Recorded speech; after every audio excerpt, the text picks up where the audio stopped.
قال الحرب هذه ألفت بين القلوب، الحرب هذه ألفت بين القلوب، وأهل اليمن اليوم يصعب وصفها، والشارع اليمني شماله والجنوب يستنكر أمريكا وكامل حلفها، حتى المعارض يا بشر قرر يتوب لأجل اليمن وبدأ يوحد صفها. شمس التوحد أشرقت بعد الغروب من حين أمريكا بدت في قصفها.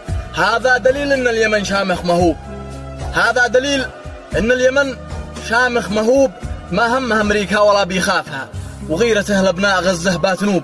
عنها المعارك ذي بدأنا كشفها، وإن إحنا أصل العرب بين الشعوب، وارض اليمن للقدس مدت كفها، من أجل تنقذها من القصف اللعوب اللي سكب دمها وقام في رشفها.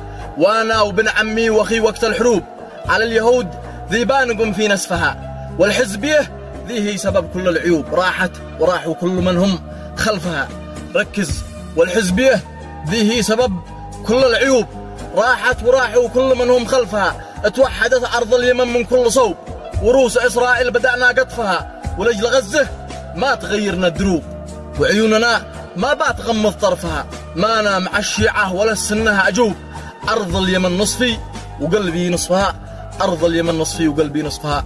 سلامتكم.